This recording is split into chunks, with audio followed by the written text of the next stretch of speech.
Hello everyone, welcome to KV teachers guild. So बच्चों, अभी हम डिस्कस करेंगे 10th क्लास मैथ्स का एक क्वेश्चन पेपर।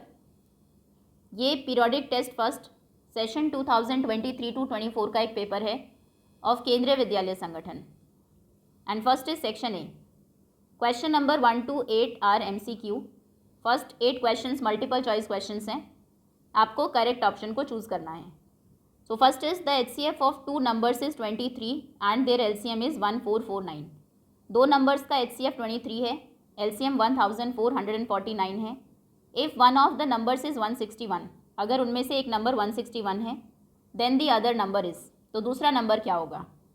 So दो नंबर्स के केसेस में नंबर्स और उनके LCM HCF में रिलेशन ये है that product of numbers equal होता है उनके LCM और HCF की प्रोडक्ट के। ये सिर्फ दो नंबर्स के केसेस में ही हैं, यानी कि first number into second number equal होगा देयर LCM इंटू HCF। अभी उनमें से एक नंबर है 161, सो फर्स्ट नंबर की जगह रखा 161, सेकेंड नंबर हमें नहीं पता, मिसिंग है।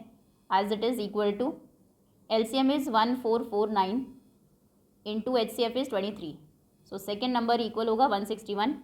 RHS में जाएगा, यहाँ पर मल्टीप्लिकेशन में, उधर डिवीजन में 1449 इंटू 23 बाई 161। 161 6 7 8, 3 से नहीं 5 7, या 7 से कैंसिल होंगे दोनों। 7 2 ज़ार 14 15 16 21, 3 ज़ार 21 7 2 ज़ार 14 0, 7 7 ज़ार 49, 23 से 23 cancel, so second number is 207। B option is correct. Next is, what is the greatest possible speed at which a man can walk 52 kilometer and 91 kilometers in an exact number of minutes? कितनी greatest speed होगी एक man की कि वो 52 kilometre और 91 kilometre exact number of minutes में cover कर सके। ये मीटर है एक्चुअली, क्योंकि 91 किलोमीटर 52 किलोमीटर्स वॉक करके मिनट्स में पॉसिबल नहीं है। So 52 metres and 91 metres exact minutes में वो कवर कर सके, उसकी ग्रेटेस्ट पॉसिबल स्पीड क्या है। ऑब्वियसली स्पीड कम होगी 52 91 से, यानी कि हमें HCF फाइंड करना है। वैसे भी जब ग्रेटेस्ट, मैक्सिमम, एटमोस्ट ऐसे वर्ड्स आए तो हमेशा हम HCF फाइंड करते हैं। तो 52 एंड 91 का जो HCF है वो उसकी ग्रेटेस्ट पॉसिबल स्पीड है। Greatest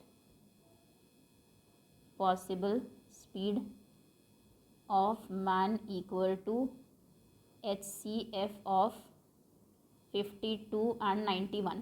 okay, so prime factors करते हैं 52 के। 2 2 ज़ार 4, 5 12, 6 1 3 13 1, 91 13 7 ज़ार 7 1 3 13 1। HCF होता है जो कॉमन फैक्टर्स हैं उनकी प्रोडक्ट। सो दोनों में कॉमन सिर्फ 13 ही है। HCF इज़ 13, यानी कि जो स्पीड है पर्सन की, मैन की, वो हो जाएगी 13 मीटर पर minute. C option is correct. Next is, if one of the zeros of the quadratic polynomial k-1 into X square plus KX plus 1 is -3। इसके दो जीरोज होंगे क्योंकि क्वाड्रेटिक पॉलिनोमियल है, उनमें से एक जीरो -3 है। 0 -3 का मतलब है अगर आप x की जगह इस इक्वेशन में -3 रखें तो आंसर आएगा 0। Then find the value of k की वैल्यू आपको फाइंड करनी है। आंसर नंबर 3 हम वही करेंगे, पुट x इक्वल टू -3, क्योंकि -3 इसका एक ज़ीरो है। x की वैल्यू -3 रखते ही पूरी इक्वेशन 0 हो जाएगी। सो k-1 इंटू एक्स स्क्वायर था, k-1 एक्स स्क्वायर यानी कि -3 square, then plus kx -3 and plus 1, and this is equal to 0 since -3 was a 0। ना k-1 -3 का स्क्वायर, नेगेटिव का स्क्वायर हमेशा पॉजिटिव होता है 9, plus k into -3 is -3k and plus 1 equal to 0। 9 into k is 9k, 9 into 1 is -9 plus 1 equal to 0। 9k -3k is 6k, -9 plus 1 is -8, so 6k equal to 8 and k is equal to 8 by 6, 2 4s are 8, 2 3s are 6, answer is 4 by 3। A option is correct। Next, next is the zeros of the quadratic polynomial X square plus 99x plus 127 are. इस quadratic polynomial के zeros क्या होंगे वो नहीं पूछा है, type पूछा है कि दोनों पॉजिटिव होंगे, -1 +1 नेगेटिव या बोथ इक्वल। सबसे पहले इक्वेशन है हमारी, पॉलिनोमियल है X square plus 99x plus 127। Now sum of zeros देखते हैं पहले। सम ऑफ ज़ीरोज़ होता है -b/a, यानी कि -99/1, -99 ही रहेगा। प्रोडक्ट ऑफ ज़ीरोज़ होती है c/a, c इज़ 127, 127/1। अगर इतना आपको पता है, क्योंकि आपको ज़ीरोज़ तो फाइंड नहीं करने, सिर्फ नेचर फाइंड करना है ज़ीरोज़ का, तो यहाँ से आप देख सकते हैं दो नंबर्स हैं जिनका सम -99 है और उनकी प्रोडक्ट 127 है। तो क्या होंगे दोनों? अगर प्रोडक्ट पॉजिटिव है, 127 है, कहने का मतलब है या तो दोनों पॉजिटिव होंगे या दोनों नेगेटिव होंगे। प्रोडक्ट के केस में प्लस प्लस और माइनस माइनस ही पॉजिटिव आंसर देते हैं। अब क्योंकि सम होना चाहिए नेगेटिव, दो पॉजिटिव नंबर्स का सम कभी भी नेगेटिव नहीं आएगा, वो पॉजिटिव ही रहेगा। नेगेटिव सम आता है दो नेगेटिव नंबर्स का, तो कहने का मतलब है दोनों नेगेटिव ज़ीरोज़ हैं, तभी उनका सम तो नेगेटिव है, लेकिन क्योंकि दोनों माइनस की हैं तो प्रोडक्ट उनकी पॉजिटिव है। Okay, so both negative, both the zeros are negative, option B is correct. Next is the pair of equations 3x - 5y = 7 - 6x plus 10y = 9 have. Number of solutions बताने हैं, तो सबसे पहले रेशोज़ हम find करेंगे coefficients के। First a1/a2, b1/b2 and c1/c2। तीनों conditions आपको पता है, unique solution, no solution and many solution की। a1/a2 is 3/-6, 3 -6, 3 2s are 6, negative को हमेशा हम न्यूमरेटर में रखते हैं, सो 1/2। नाउ b1/b2, y की कोफिशिएंट्स -5 एंड 10, 5 2s are 10, ये भी -1/2 है। a1/a2 इक्वल है b1/b2 के, c1/c2 है 7/7, ये इक्वल नहीं है क्योंकि ये -1/2 नहीं है, सो दिस इज़ 1। तो आप कहेंगे a1/a2 इक्वल है b1/b2 के, पर इक्वल नहीं है c1/c2 के, यानी कि कौन सा केस है? When lines are parallel, which means no solution, कोई भी सोल्यूशन नहीं होगा इन दो लीनियर इक्वेशंस का। C option is correct. Next is the roots of quadratic equation 2x² + 5x + 3r। Simple roots find करने हैं, मिडिल टर्म स्प्लिटिंग से कर लेंगे। 2x², 5x, okay. अभी हमें दो ऐसे नंबर्स फाइंड करने हैं जिनको मल्टीप्लाई करके आए 3 2s are 6। जो लास्ट नंबर और फर्स्ट नंबर को मल्टीप्लाई करके आता है, मल्टीप्लिकेशन के बाद वही आना चाहिए, और ये साइन डिसाइड करता है प्लस या माइनस क्या करके मिडिल नंबर आएगा। सो मल्टीप्लाई करें तो 6 आए और प्लस करें तो 5 आए। तो कौन से दो नंबर्स हैं? 2 and 3, 6 and 5। तो मिडिल टर्म 5x को हम स्प्लिट कर देंगे 2x and 3x में। 2x² एज इट इज़, इसको हमने लिखा 3x + 2x + 3 as it is equal to 0। 2x² + 3x में सिर्फ x कॉमन है, 2x + 3 में 1 कॉमन है, इक्वल टू 0। तो फैक्टर्स हो गए 2x + 3 into x + 1 equal to 0। अभी या तो ये 0 है और this is equal to 0। If 2x + 3 equal to 0 then x equal to -3/2 and if x + 1 equal to 0 x equal to -1। So -3/2 and -1, ये रूट्स हैं। A option is correct. Next,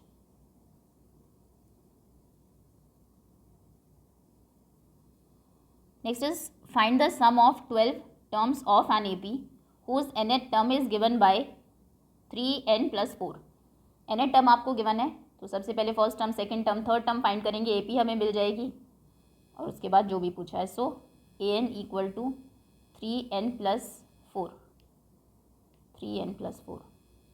so a1 यानी कि फर्स्ट टर्म कितना होगा? 3 × 1 + 4, 3 1 is 3 + 4 7। a2 यानी कि 3 × 2 + 4, 3 2s are 6 + 4 10। a3 3 × 3 + 4, 3 3s are 9 + 4 13। So AP क्या है? 7 10 13 and so on.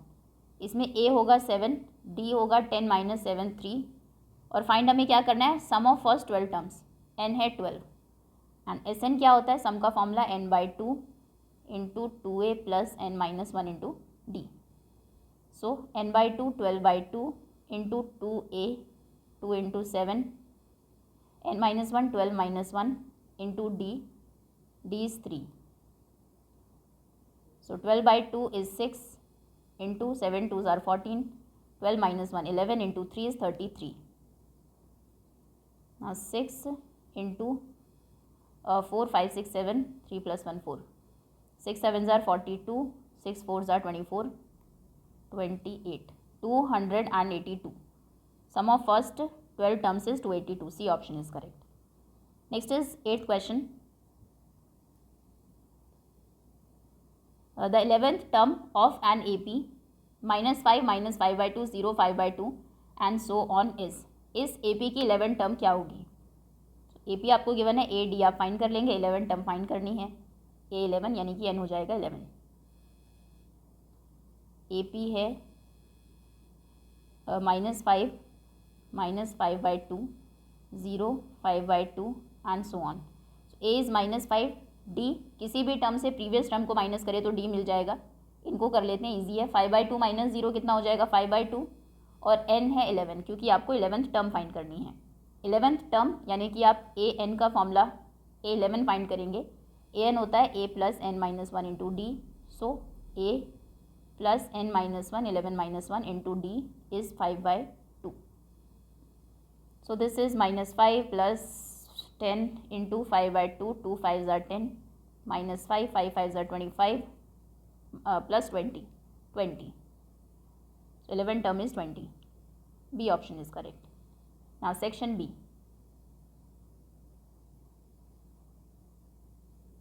Question number 9 to 12 carry 2 marks each. Okay. Check whether x plus 2 whole cube equal 2x into x square minus 1 is a quadratic equation. ये quadratic equation है या नहीं, ये आपको find करना है. सॉल्व करेंगे हम पूरा.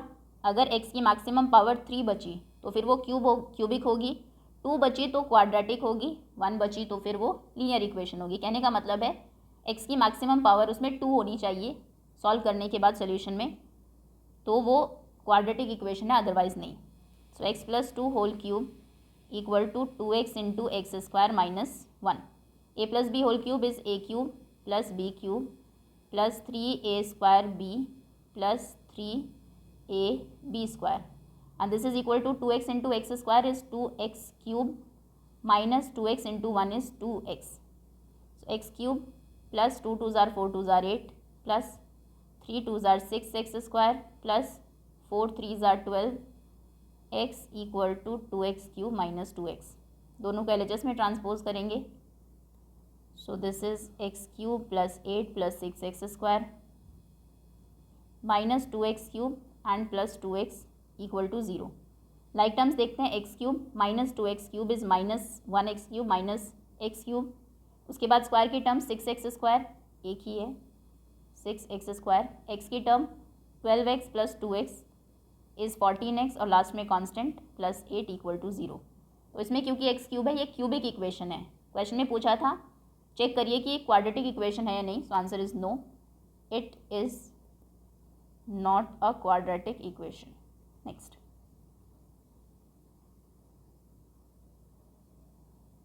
is check whether 4 to the power n can end with the digit 0 for any natural number.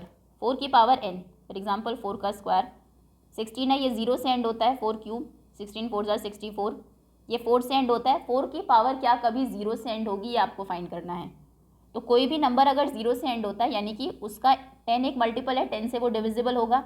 और 10 के फैक्टर्स क्या होते हैं 5 एंड 2. कोई भी नंबर जो 0 से एंड होता है, फॉर एग्जाम्पल कोई भी रैंडम नंबर आप ले ले, 20 है मान लीजिए, इसके फैक्टर में 2 एंड 5 ज़रूर आएंगे. करके देख लेते हैं. 2 10 2 5 5 1. मान लीजिए 110 है, 2 से तो कैंसिल हो गई क्योंकि लास्ट में 0 है. 2 5s are 10 2 5s are 10 और फिर 5 से हो जाएगा and then 11. Okay, so for any number to end with 0 it should have 2 and 5 as its factor. किसी भी नंबर को 0 से एंड होने के लिए उसके फैक्टर्स में 2 और 5 दोनों का होना ज़रूरी है. सिर्फ 2 भी नहीं चलेगा, सिर्फ 5 भी नहीं चलेगा. सो आंसर नंबर 10. यही स्टेटमेंट लिखेंगे हम सबसे पहले. तो किसी को फॉल्स प्रूव करके हम प्रूव करेंगे कि 4 to the power n 0 से एंड नहीं हो सकती. So for any number to end with 0, it should have 2 and 5 as its factors. Now 4 to the power n के फैक्टर्स देखते हैं. 4 के क्या फैक्टर्स होंगे? 2 into 2 to the power n, यानी कि 2 की पावर n इंटू 2 की पावर n. 4 की पावर n कितनी भी हो, 4 स्क्वायर क्यूब, उसके फैक्टर्स में सिर्फ 2 ही आएंगे. फॉर एग्जांपल 4 की पावर 3 64 है, 2 3 जार 6, 2 जार 4, 2 16, 2 8, 2 4, 2 2 2 1.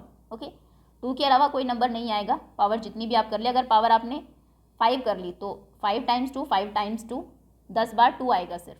ठीक है, तो क्योंकि इसमें 5 नहीं है, हमने कहा था नंबर को 0 से एंड होने के लिए 2 और 5 दोनों होने चाहिए उसके फैक्टर्स में. इसके फैक्टर में सिर्फ 2 है, सो ये 0 से एंड नहीं होगा. Since 5 is absent in 4 to the power n factor of factors of 4 to the power n, so it cannot end with 0. Okay, next is which term of the AP 3 8 13 18 and so on is 73. इस AP की कौन सी term 73 होगी? A आपको पता है 3 है, D आप find कर लेंगे 8 - 3 5, एंड विच टर्म यानी कि nth टर्म ये है, तो यानी कि n आपको फाइंड करना है, और टर्म की वैल्यू 78 है, यानी कि ये an है. So answer number 11, A is 3, D 8 - 3 5, an is 78 और आपको फाइंड करना है n. सो an का फॉर्मूला है a plus n - 1 into D. Values put करेंगे. 78 equal to a is 3 plus n - 1 into d is 5. So 78 - 3 equal to n - 1 into 5. This is 75 equal to n - 1 into 5. 75 5 denominator में आएगा, equal to n - 1. 5 1 2 3 5 1 6 5 6 7 5 5 ज़ा 25. n - 1 equal to 15. So n equal to 15 plus 1 16, यानी कि इस AP की 16th term 78 होगी. Okay, next. Now next is find the roots of the quadratic equation 3x² - 2 √6x + 2 equal to 0. Okay, या तो D से भी आप इसको कर सकते हैं, मिडिल टर्म स्प्लिटिंग से भी हो जाएगा. 12th question, 3x² - 2 √6x + 2 equal to 0. Middle term splitting से अगर आप देखें, दो ऐसे नंबर्स आपको फाइंड करने हैं जिनको अगर हम मल्टीप्लाई करें तो 6 आए, और प्लस करें तो 2 √6 आए. 2 √6, तो कौन से नंबर्स होंगे? √6 एंड √6. √6 और √6 ऐड आप करेंगे तो 2 √6 हो जाएगा, और मल्टीप्लाई करेंगे तो √36 यानी कि 6 हो जाएगा. तो कहने का मतलब है 2 √6 को आप स्प्लिट करेंगे √6 और √6 में. 3x² एज इट इज़, -2 √6 को आप लिखेंगे -√6 एंड -√6x + 2 इक्वल टू 0. अभी कॉमन लेने में भी देखना है. 3 को हम लिख सकते हैं √3 इंटू √3. अगर हम देखें 3 और √6 में क्या कॉमन है, और √6 को लिख सकते हैं √3 इंटू √2. रूट में नंबर्स मल्टीप्लाई हो सकते हैं, तो दोनों में क्या कॉमन होगा उस केस में? √3. तो 3 एंड √6 से आप √3 कॉमन ले सकते हैं. √3x आपने कॉमन लिया. 3 में 2 √3 थे, तो एक √3 हमने कॉमन लिया, एक √3 यहाँ पर बचेगा. एक x गया है स्क्वायर से, एक x बचेगा. माइनस √6 से √3 गया तो √2 बचा, 3 2 ज़ार 6, x चला गया तो √3x - √2. अब यहाँ पर देखते हैं √6 एंड 2 में क्या कॉमन है. 2 को हम लिख सकते हैं √2 इंटू √2, और √6 तो है ही √3 इंटू √2, तो दोनों में √2 कॉमन होगा. यहाँ से कॉमन लिया, -√2, x नहीं है कॉमन. √6 से √2 गया तो √3 बचा एंड x, एंड प्लस 2 से एक √2 चला जाएगा. 2 को आप √2 स्क्वायर लिख सकते हैं, एक चला गया तो एक √2 यहाँ पर बचेगा. माइनस आएगा क्योंकि माइनस हमने कॉमन लिया है, और वैसे भी दोनों ब्रैकेट में साइन हमेशा सेम होने चाहिए. This is equal to 0. Okay, तो √3x - √2 एंड √3x माइनस √2। ये हमारे दो इसके फैक्टर्स हैं, सेम ही हैं दोनों। So √3x minus √2 equal to 0 minus √2 equal to 0। So यहाँ से x हो जाएगा √2/√3 और यहाँ से भी √2/√3। ये इसके रूट्स हैं, दोनों इक्वल रूट्स हैं। अब d से अगर करेंगे इसको सॉल्व तो d में 0 आ जाएगा और फिर x y minus x plus minus √d/2a। Okay, now section C 13 to 16 3 markers हैं। Prove that √5 is irrational. इसको हम प्रूव करते हैं कॉन्ट्रडिक्शन मेथड से। तो जो आपको प्रूव करना है उसका हमेशा हम उल्टा लेकर चलेंगे। अगर इरेशनल प्रूव करना है तो हम कहेंगे, मान लेते हैं let √5 is a rational number. मान लीजिए √5 रैशनल नंबर है, तो कहने रैशनल मतलब उसको आप p/q की फॉर्म में लिख सकते हैं। सो √5 को आप लिख सकते हैं p/q।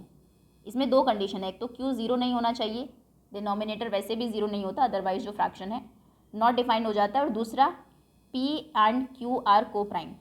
कोप्राइम यानी कि ऑलरेडी शॉर्टेस्ट फॉर्म में हमने लिखा है, कोई भी इनका कॉमन फैक्टर नहीं होगा। फॉर एग्जांपल अगर हम कहें 4 और 6, इनका कॉमन फैक्टर है 2 इसको भी डिवाइड करेगा 6 को भी करेगा, तो ये कोप्राइम नहीं है। लेकिन 4 और 9 की अगर हम बात करें, कोई भी ऐसा नंबर नहीं है जो 4 और 9 दोनों को डिवाइड करे। ये प्राइम नंबर्स नहीं है, ये 2 की टेबल में आता है, 3 की टेबल में आता है, लेकिन ये कोप्राइम है, एक साथ इनका कोई भी कॉमन फैक्टर नहीं है। ओके, तो यानी कि p और q कोप्राइम है, कोई भी उनका कॉमन फैक्टर नहीं है। √5 को आपने p/q रखा, उसके बाद दोनों साइड का हमने स्क्वायर किया। ऑन स्क्वायरिंग बोथ साइड्स, तो √5 का स्क्वायर 5 हो जाएगा, p/q का स्क्वायर हो जाएगा p²/q²। q² को इधर लेकर जाएंगे, सो ये होगा 5q² इक्वल टू p²। अब यहाँ से हमें क्या मिला, 5 × q² इक्वल है p² के। कहने का मतलब है 5 डिवाइड करेगा p² को। अगर मैं कहती हूँ 5 × 7 इक्वल है 35 के, इसका ये तो मतलब हुआ 5 डिवाइड कर रहा है 35 को, 5 7 आर 35 होते हैं। ऐसे ही 5q² आर p² होते हैं, तो p² 5 डिवाइड करता है p² को, ये इसका एक मल्टीपल है। सो p² 5 का एक मल्टीपल है, या फिर 5 p² का एक फैक्टर है। या फिर सिंपल लैंग्वेज में अगर हम लिखें 5 डिवाइड्स p²। अब 5 अगर p² को डिवाइड करेगा तो p को भी करेगा, 5 डिवाइड्स p ऑल्सो। जैसे कि अगर हम कहें 2 डिवाइड करता है 16 को, तो 16 किसका स्क्वायर है, 4 का, तो 2 4 को भी डिवाइड करेगा। ओके, तो क्योंकि वो उसके स्क्वायर को करता है तो उसे भी करेगा, p² को करता है तो p को भी करेगा। अब अगर 5 डिवाइड करता है p को, यानी कि 5 की टेबल में कहीं p आएगा। अब हमें नहीं पता कितने टाइम्स आता है, तो हम अज्यूम करते हैं कि मान लीजिए लेट p इक्वल है 5r के, r टाइम्स आता है। डिविजिबल होने का तो यही मतलब है, अगर हम कहते हैं कि 5 डिवाइड करता है मान लीजिए 45 को, तो कहने का मतलब है 45 इक्वल टू 5 × समथिंग आप लिख सकते हैं, 5 × 9 लिख सकते हैं। ऐसे ही क्योंकि वो p को डिवाइड करता है तो p को हम 5 × कोई नंबर लिख सकते हैं, क्योंकि हम वेरिएबल्स में ही डील कर रहे हैं, तो r हमने लिख दिया, 5 r's आर p होते हैं। फिर से स्क्वायर करेंगे दोनों साइड का, ऑन स्क्वायरिंग बोथ साइड्स। अच्छा, इसको इक्वेशन 1 नाम देते हैं क्योंकि ये इंपॉर्टेंट है, बाद में हम इसको यूज़ करने वाले हैं। इस केस में हमने स्क्वायर किया तो ये हुआ p² इक्वल टू 5r²। 5 का स्क्वायर होगा 25r²।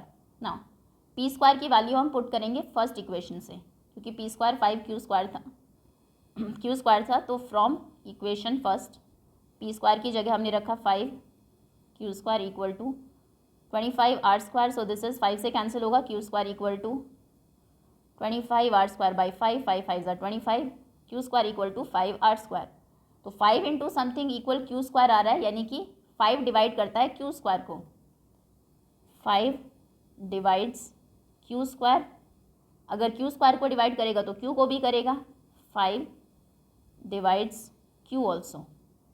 अब हमने कहा था कि p और q को प्राइम है, को प्राइम यानी कि इनका कोई भी कॉमन फैक्टर नहीं है, लेकिन यहाँ पर 5 डिवाइड कर रहा है। ये स्टेटमेंट कहती है 5 डिवाइड्स p, और ये कहती है 5 डिवाइड्स q, यानी कि 5 p और q दोनों को डिवाइड करता है।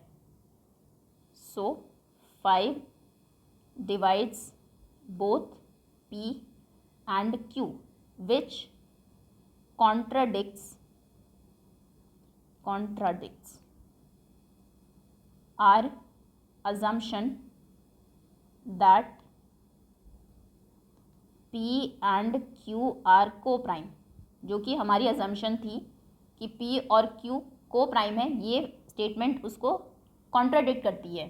तो कहने का मतलब है हमारी अजम्पशन रॉन्ग थी, so our assumption is wrong. Assumption wrong थी। हमने क्या अज्यूम किया था? हमने अज्यूम किया था दैट √5 रैशनल है। अगर ये गलत है, √5 रैशनल नहीं है, ऑब्वियसली वो इरेशनल होगा, क्योंकि दो ही टाइप के नंबर्स होते हैं, रैशनल एंड इरेशनल, अगर हम रियल नंबर्स की बात करें। अजम्पशन रॉन्ग है and √5 is irrational, hence proved. Okay, next.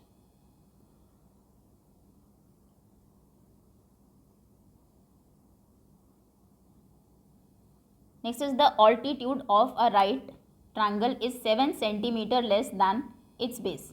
एक राइट एंगल ट्रायंगल है, उसका जो ऑल्टीट्यूड है ये बेस से 7 कम है। तो मान लीजिए अगर बेस x है, ये x-7 हो जाएगा।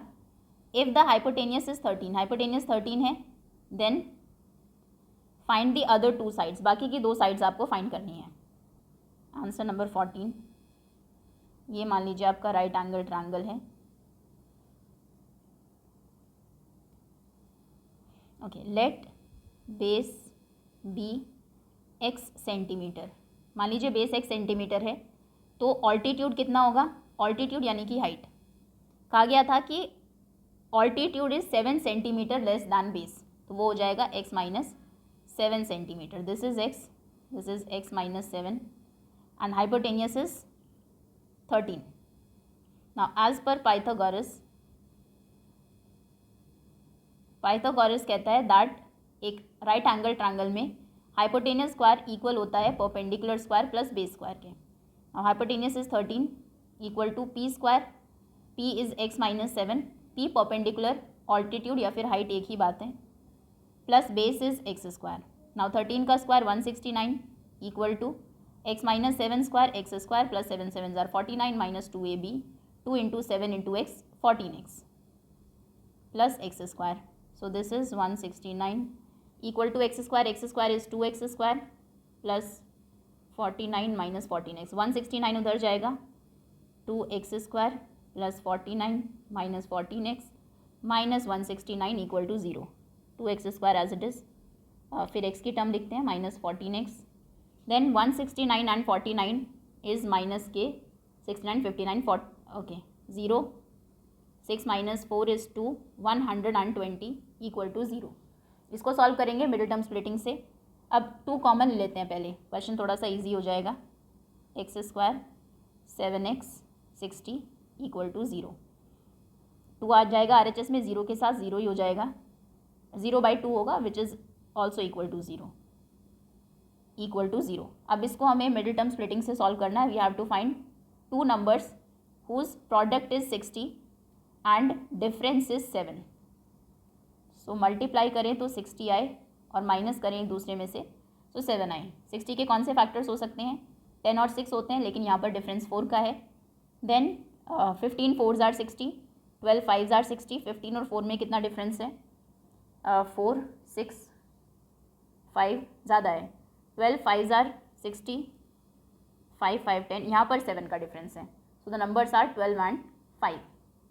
तो 7x को हम लिखेंगे 12x minus 5x।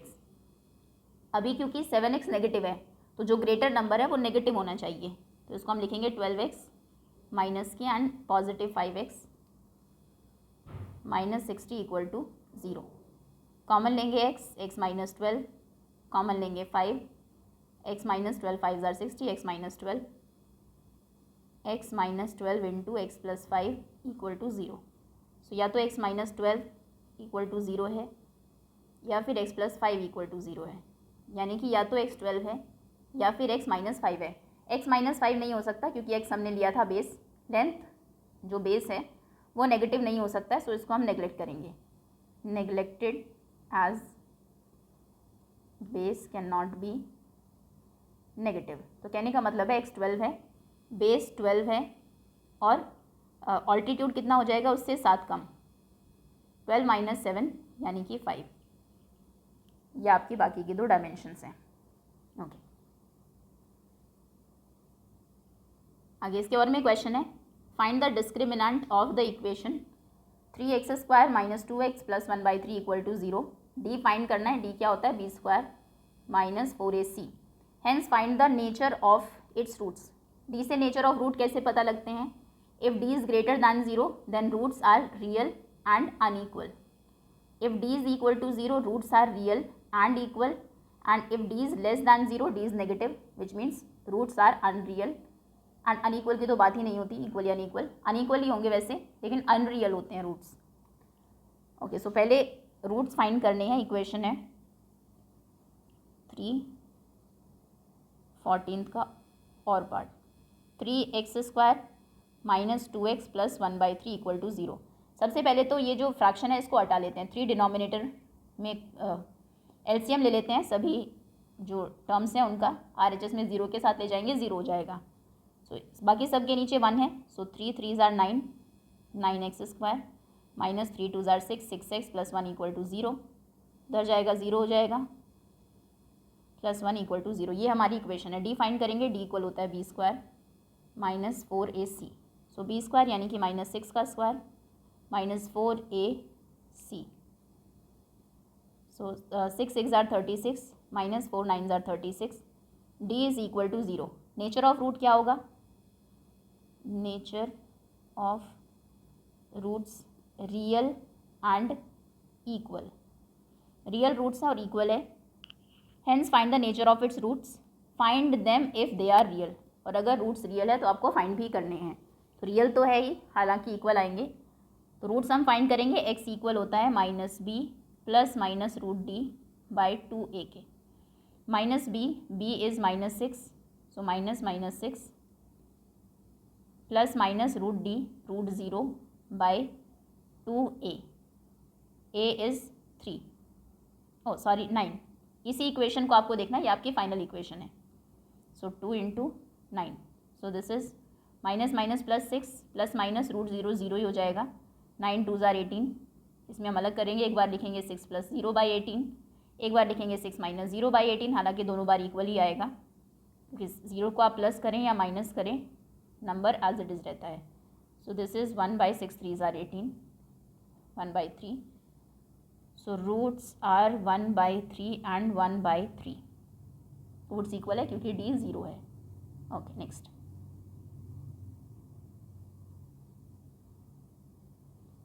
Next is the first term of an AP is 5। First term a 5 है, लास्ट टर्म इज़ 45 an या l 45 है, सम इज़ 400, सम 400 है। Find the number of terms and common difference. Number of terms और common difference आपको find करना है। Answer number 15। Okay, SN के दो फॉर्मूलाज है। लास्ट नंबर के केस में आप ये भी फॉर्मूला यूज़ कर सकते हैं, SN = n/2 × a + l, क्योंकि होता है 2a + n - 1 × d, जिनमें से a + n - 1 × d एक्चुअली में an लास्ट टर्म होता है। तो 2a में से एक a अगर हम हटा दें, देखो 2a + n - 1 × d, okay, a + n - 1 × d an है, 2a को आप a + a लिख सकते हो। अब ये तो an हो गया, बचा क्या a, a + an या फिर a + l। सो SN है 400, sum is 400 equal to n missing है, n आपको फाइंड करना है, n/2 × a is 5, last term is 45। So 400 2 को इधर लेकर जाएंगे × 2 equal to n × 45 × 5 is 50, 400 × 2/50 equal to n, 0 5 8s are 40, 8 2s are 16, n equal to 16, यानी कि 16 नंबर ऑफ टर्म्स हैं। फाइंड क्या करना था, find the number of terms, वो हमने कर लिया, and the common difference, D भी फाइंड करना है। तो डी an के फॉर्मूला से फाइंड कर लेते हैं, an होता है a + n - 1 × d।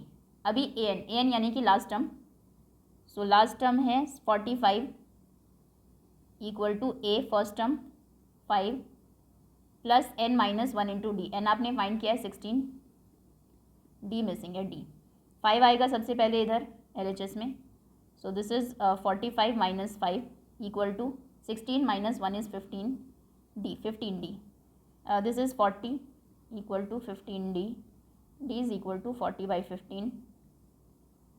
एक सेकेंड, हाँ 40/15 ही है। This is 5 3s are and 8s are, d equal to 8/3.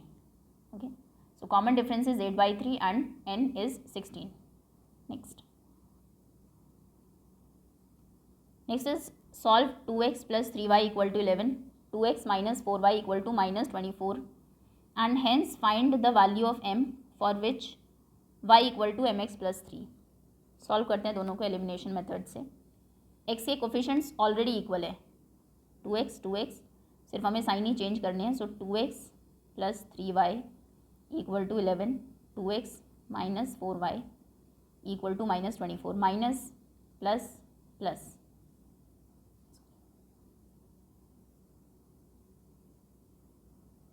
सो ये हुआ cancel, 2x and minus 2x, 3y and 7y, 3y and 4y 7y, 25 and 11 is 35, 24 and 11 is 35.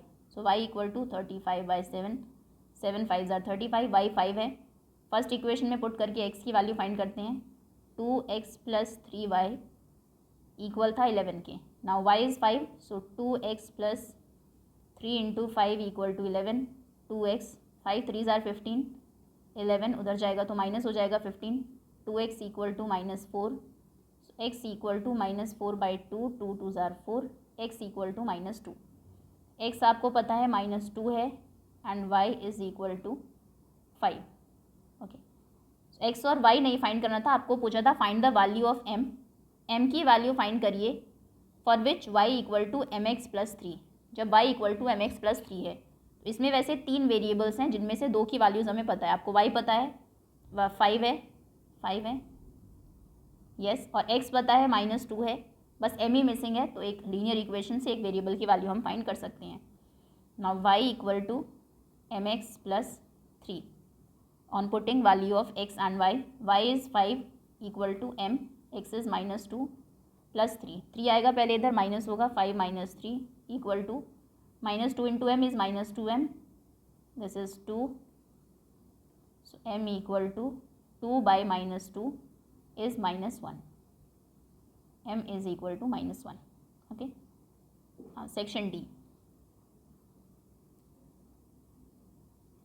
A sum of 700 is to be used to give 7 cash prizes to students of a school for their overall academic performances.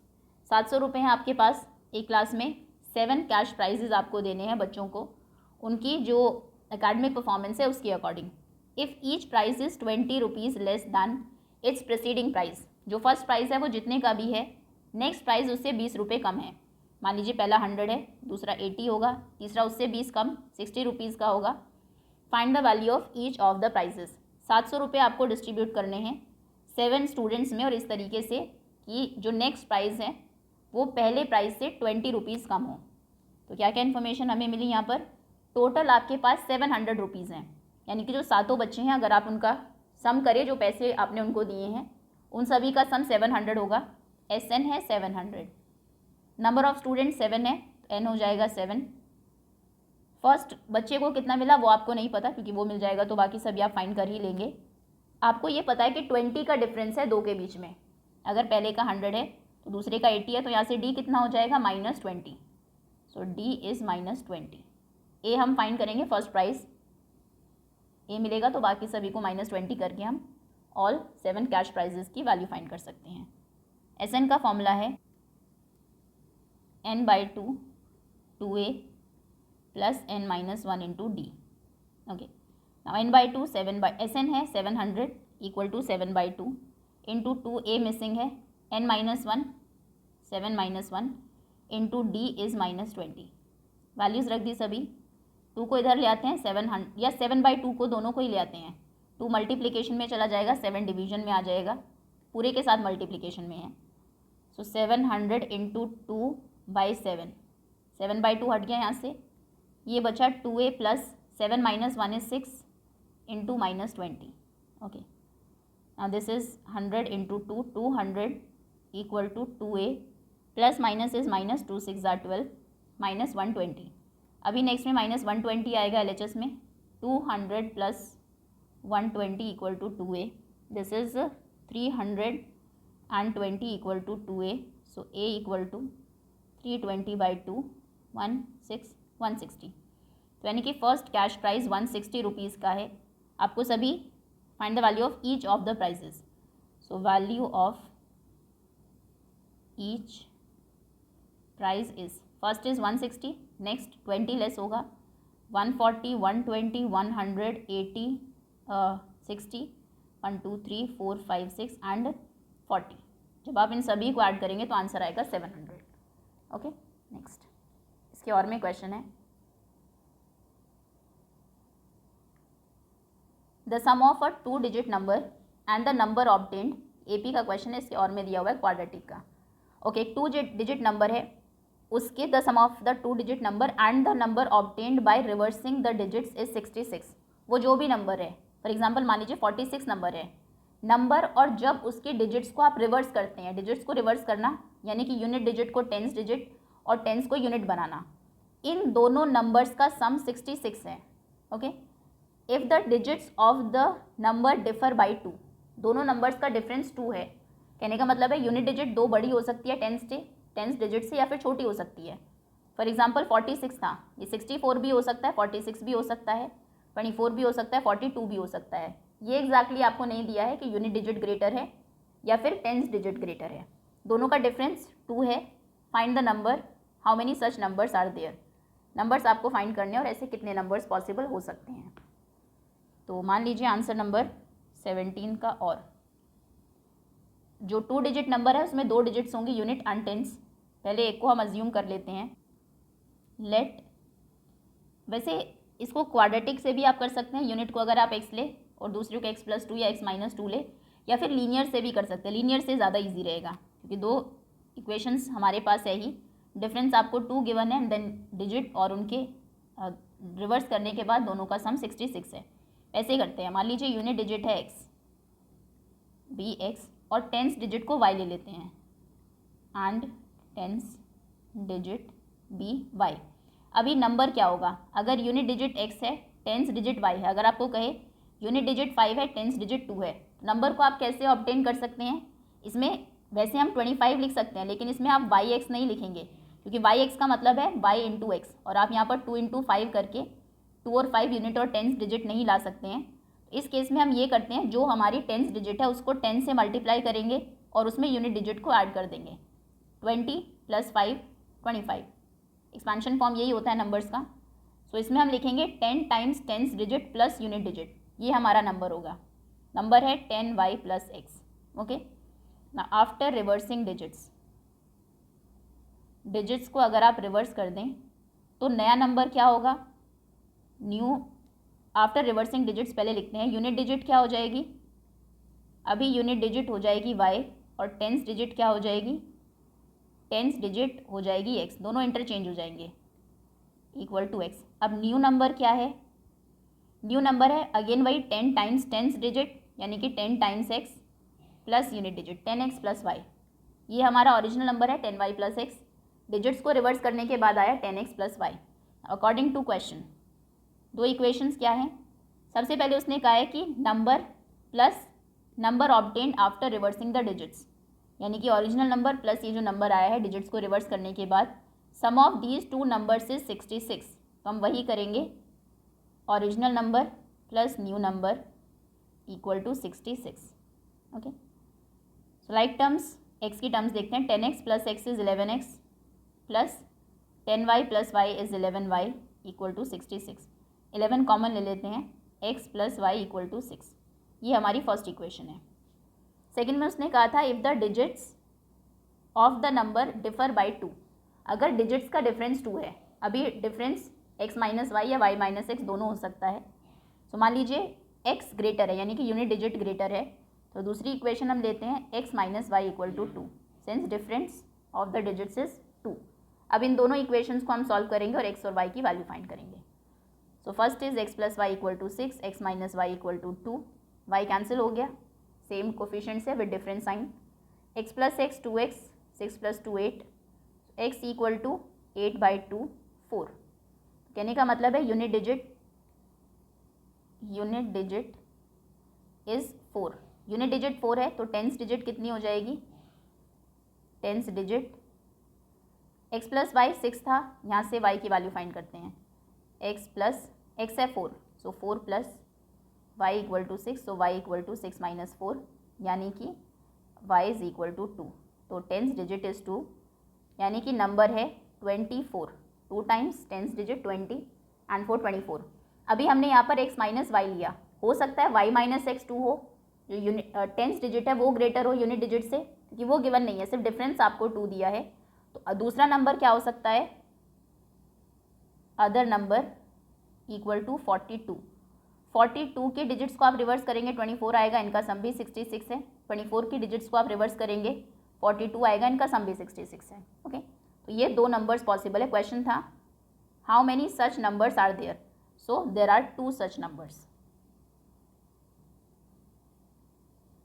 2 इस तरीके के numbers हैं, कौन कौन से, 24 and 42, दोनों एक दूसरे के रिवर्स ही हैं। Okay, next is draw the graph of the equations x minus y plus 1 equal to 0, 3x plus 2y minus 12 equal to 0, determine the coordinates of the vertices of the triangle formed by these lines and x axis and shade the triangular region. Okay, पहले तो 2 equations हैं, दो values find कर लेते हैं। First है answer number 18, x minus y plus 1 equal to 0। तो इस केस में सबसे पहले x और y, अगर x 0 है तो y कितना हो जाएगा, y उधर चला जाएगा, पॉजिटिव हो जाएगा, y इक्वल टू 1 है। और अगर y 0 है तो x कितना है, y अगर 0 है ये हट गया, 1 इधर जाएगा, x इक्वल टू -1 होगा, -1। ओके, दूसरी इक्वेशन है 3x plus 2y minus 12 equal to 0। इसमें भी 0 से मिल जाएंगे दोनों नंबर्स x एंड y। अगर x 0 है यानी कि ये हट जाएगा, तो y कितना होगा, 2y 12 हो जाएगा, और y हो जाएगा 12/2 यानी कि 6। दूसरे केस में अगर y 0 है तो ये हट जाएगा, और 3x इक्वल हो जाएगा 12 के, x इक्वल हो जाएगा 12/3 4 के। सो y 0 तो ये 4। ये 2 इक्वेशंस, इनको यूज़ करके ग्राफ पेपर पर प्लॉट करेंगे पॉइंट्स। तो सबसे पहले पॉजिटिव ही है,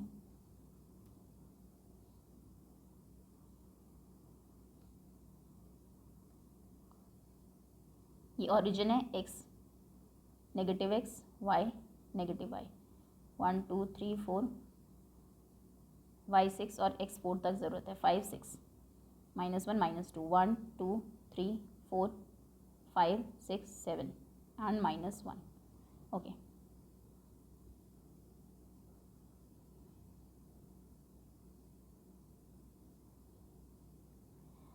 सबसे पहला पॉइंट है 0 and 1, x is 0 y is 1। x 0, left right आप नहीं गए, सीधा y एक्सिस पर गए हैं, ऊपर 1। सो ये हमारा पहला पॉइंट है, dot and circle. -1, x is -1 y is 0, x is -1 x axis पर आप गए, लेफ्ट में -1, y पर चले ही नहीं, तो यही हमारा फाइनल पॉइंट है। ओके, एक तो ये लाइन है हमारी, ज्वाइन करेंगे आप दोनों पॉइंट्स को इस तरीके से। ठीक है, ये ग्राफ पर जब आप ड्रॉ करेंगे तो ज़्यादा एक्यूरेसी आएगी। सेकंड है 0 एंड 6, y है 6 x है 0, तो ये पॉइंट है y 6 x 0। और दूसरा है 4 एंड 0, 4x 4 एंड y 0, इन दोनों को ज्वाइन करते हैं।